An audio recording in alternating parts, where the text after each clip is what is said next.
Welcome back to the Lowdown on Physics. This is screencast number 7 in a series on motion for Unit 3 BCE Physics. Today we'll be looking at work, power and energy. So to begin with, let's look at energy and define what energy is. Energy is defined as the ability to do work. It's a scalar quantity. That means there's no direction associated with it, and it has units of joules. The law of conservation of energy says that energy cannot be created or destroyed. What this means is it's either transferred from one object to another, or it's transformed, meaning it changes from kinetic energy to potential energy or vice versa. Kinetic energy is energy that is associated with any object that is moving. So anything that moves has kinetic energy. And by formula we would calculate that as a half mv squared. Mass must be in kilograms, velocity must be in meters per second. Gravitational potential energy, this is stored energy, giving it the ability to do work should it actually drop closer to the Earth. So it's potential energy due to where it is positioned. Anything that can fall has potential energy. By mathematical definition, we would say UG equals mgh. We'll take this further when we get to satellites at the end of this topic, but for now, certainly on small scale, there goes the bell, certainly on small scales, mgh is suitable for use. Work is done whenever the energy in a body changes. So basically, whenever an object moves, the energy has to change and work is done. What we need to keep in mind is that work and energy are kind of interchangeable in the questions that we're going to be looking at. If you know the amount of work done, you know the change in energy. And so whenever you've calculated work, you can apply that to the change in kinetic energy or vice versa. So mathematically speaking, we would have work equals force times distance, cos theta if the force isn't parallel to the motion. If we do it on an angle, then you'll take the vector component that is acting. Also, area under the force displacement graph is equivalent to work done. That's because force times displacement is equivalent to finding the area under a graph. Now remember, it's a scalar quantity, also measured in joules. Alternatively, you could measure it in Newton meters. That's because it's force in newtons times displacement in meters. Let's have a look at an example. We've got a box here with a force of 620 newtons at an angle of 25 degrees applied. How much work is done if the 12 kilogram box is pulled 15 meters? So we know the force. What we need is the vector component of the force, and we know the distance, so we can substitute in work equals 620 cos 25, that's our vector component, times the 15 meters, and that gives us 8,428 joules of work done. Another common example would be to find the work done on an object from a given graph. So remember, work is the area under the graph.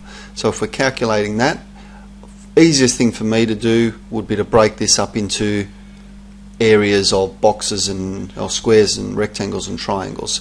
So we've got an area here, say about 70 times 3. We've got, what's that, 80, half 80 times 3. We've got 3 times 150, and then we have a half of 150 times 3. Add those three areas together. That will give you the total work done for this 9-second period. Power is the rate at which energy is transformed, or the rate at which work is done. Basically, it's to do a job, it requires a certain amount of energy. The faster you do it, the more power it requires. So mathematically speaking, we're talking about the amount of work done over the time taken, or the amount of energy that is transformed over the time taken. So symbolically, P equals W over T, or delta E on T, delta being change in.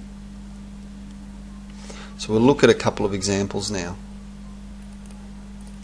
Example 1, we've got a mass of 90 kilograms being dragged 5 meters across the floor. We have 60 newtons of tension in the rope, and it's at an angle of 30 degrees to the horizontal. There's also a frictional force of 20 newtons opposing the motion. I want you to pause this now and actually have a go at creating a diagram and then solving these problems.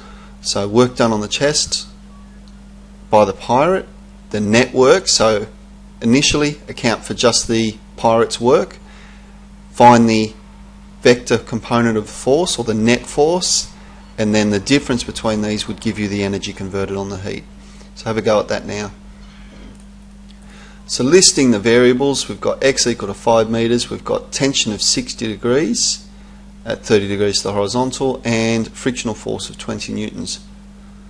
So part A, just accounting for what the pirate's doing, we've got work equals fx cos theta, so we've got f cos theta, vector component, 60 cos 30 times the 5 meters, which when we calculate that we get 259.8 joules. Part B says the actual net work done, so we've got this force here minus the frictional force which is opposing it. So we'd have 60 cos 30 minus 20 times the 5 meters. So when we plug that into our calculator, we have 159.8 newtons. So therefore, energy converted to heat and sound due to frictional forces would be the difference between them. We can actually see everything's identical except 259 to 159. So 100 newtons of wasted energy. When we think about that, we've got 20 newtons of friction acting against it for 5 meters. So if we just did the work done by the friction, we'd have 5 times 20, that's 100 joules. So it, we can look at our answer and make sense of that. Okay, and just a couple of quick energy applications. So we've got a cricket ball, hit straight up in the air, 45 meters per second. So find the initial kinetic energy of the ball. So kinetic energy is a half mv squared. We've got 0.5 times 0.2, careful of your units, times 45 squared. Punching that in, we've got 202.5 joules of kinetic energy. The height at which the ball will travel if we ignore any frictional resistance forces. So we could probably go about doing this by projectiles, but it's actually quicker to recognise loss in kinetic energy equals gain in potential energy. You can save a lot of time and effort by recognising this in the exam. So we want to equate a half mv squared initial being converted completely to mgh final at the peak. So if we rearrange that, divide by m, that cancels out, divide by g, we've got h equals a half v squared over g.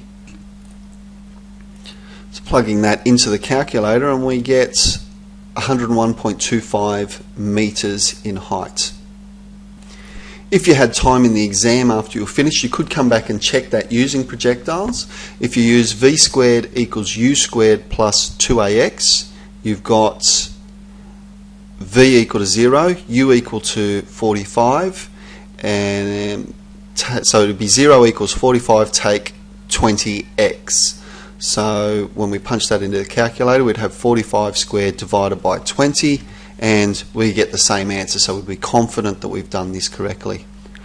Okay, that's it for today. We'll see you in class.